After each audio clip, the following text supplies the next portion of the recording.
Les amis, rappelez-vous, dans la dernière vidéo, je vous explique que je vais repartir à l'armée pour une nouvelle immersion pour le 14 juillet. Mais qui dit armée dit cheveux courts. Et peut-être que vous vous en souvenez, mais la dernière fois où j'avais tenté de me tondre les cheveux tout seul avec une tondeuse, ça c'était, comment dire, pas très bien passé.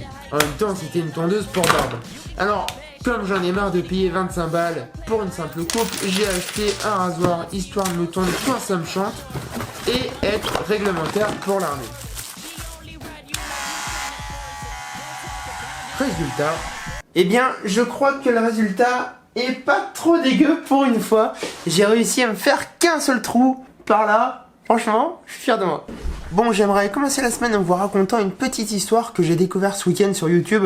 Un truc de malade. C'est l'histoire de Gabriel Gros et de Thibaut InShape. Je sais pas si vous en souvenez, il y a quelques mois, j'avais commencé l'intro d'un vlog par une jeune chanteuse qui jouait de la guitare dans la rue. Cette chanteuse, c'est Gabriel Gros. C'est une chanteuse qui est bourrée de talent et qui essaye de se faire connaître depuis un petit bout de temps sur les réseaux sociaux sans grande réussite.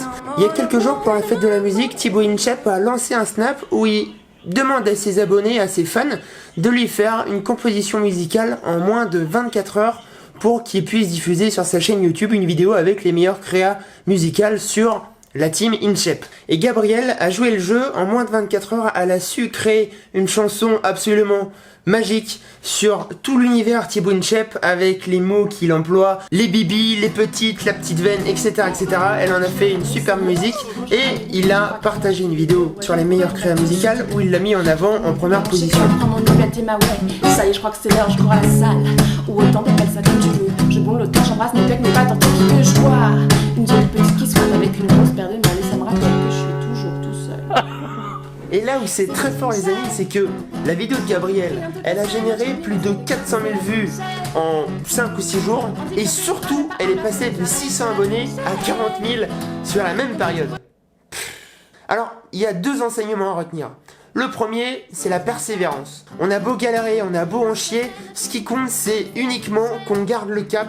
C'est les efforts qui vont payer, peut-être pas aujourd'hui, peut-être pas demain, mais plus tard. Regardez par exemple, Gabrielle, ça fait des années qu'elle en chie sur les réseaux sociaux, elle a su saisir une opportunité, aujourd'hui ça paye. Moi c'est pareil, il y a un peu moins d'un an quand j'ai lancé les vlogs, j'ai mis 6, 7, 8 mois à vraiment galérer, à faire 400 vues par vidéo, jusqu'à ce qu'il y ait l'armée où j'ai fait 200 000 vues et qui m'a permis de gonfler ma chaîne et de passer de 1000 abonnés à 8000 en quelques semaines. Et le deuxième enseignement qu'on peut en retirer, c'est de se lancer. Regardez, si elle s'était pas lancée, si elle avait pas pris son bout de papier pour écrire sa partition, si elle avait pas pris sa guitare, si elle s'était pas filmée, si elle avait pas envoyé sa vidéo sur YouTube en taguant Thibaut InShape, rien de tout ça serait arrivé. Tout ça pour dire les amis, si vous avez des rêves, si vous avez des envies, si vous avez des projets, lancez-vous.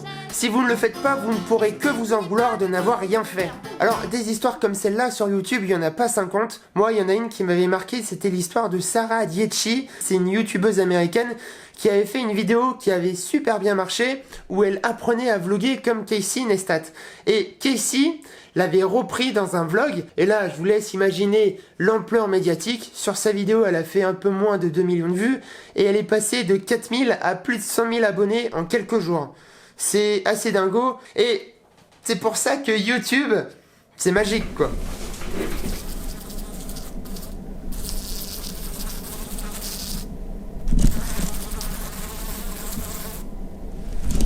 Pourquoi est-ce que à chaque fois que je bosse chez moi et que toutes les fenêtres sont fermées depuis 5 jours, il y a une putain de mouche qui traîne?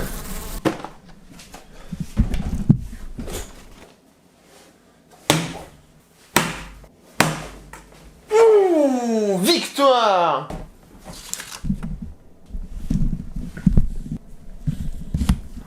Je suis désolé, mais il fallait. Bon, à part cette jolie histoire sur YouTube, ce week-end c'était l'anniversaire de Gaël, 24 ans. Donc ce week-end c'était anniversaire avec la famille, on a bien mangé, on a bien bu, tout ça, tout ça. En parlant de boire, vous avez été nombreux lors de la dernière vidéo à participer pour le concours Carlsberg. Donc merci à tous ceux qui ont participé, ça fait plaisir. J'ai envoyé tous les noms des gagnants à Carlsberg, donc ça devrait arriver d'ici très peu de temps.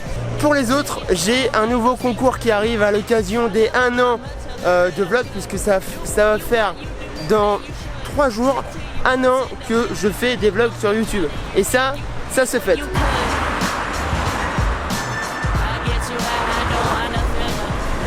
Il semblerait que ce soit une nouvelle fois le retour de la chaleur à Lyon. Ça s'était calmé, hein. On avait une semaine, genre canicule à 35-36 degrés en moyenne. Ensuite on a eu une semaine de merde la semaine dernière, c'était pluie, tout ce que vous voulez, froid, etc. Et là il recommence à faire chaud. Moi j'étais encore en mode froid, donc c'est pour ça que j'ai mis une chemise. Alors quand il fait chaud comme ça à Lyon, moi j'ai envie de faire qu'un seul truc, c'est manger une glace. Et ça tombe bien parce que je crois qu'on est à la meilleure glace du monde, de l'univers ou de la galaxie. Ça s'appelle Terre Adelis, c'est dans le vieux quartier à Lyon, communément appelé Vieux Lyon. Donc on va y aller et puis on se pose et on discute un peu.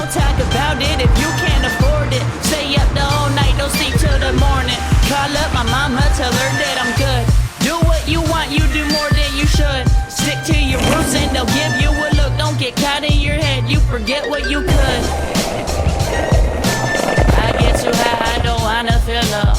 I do what I do, so you do your own. Only stay up if I know. I get too high, I don't wanna feel love. I do what I do, so you do your own. Only stay up if I know. Yeah. Step on their raps if they act slow. Watch them hit the dome with ça a les amis, man c'est la vie.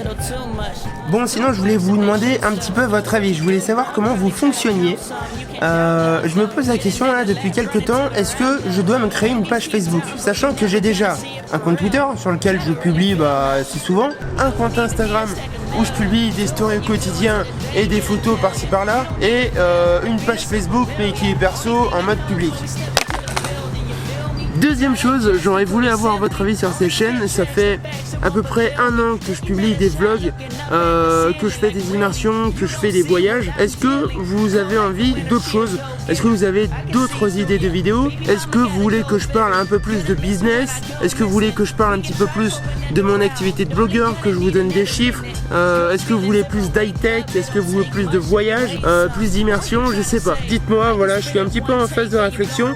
Là on arrive à la première année de vlog, donc je vous pose la question, qu'est-ce que vous pensez de tout ça? Donc voilà, j'essaierai de lire tous vos commentaires et je vous remercie par avance de votre implication qui est jusqu'à maintenant parfaite. Les amis, on se quitte, je vous dis à très bientôt, peut-être à demain, peut-être à après-demain. Mettez un pouce bleu si ça vous a plu, abonnez-vous si vous l'avez pas fait et passez une excellente soirée. Ciao.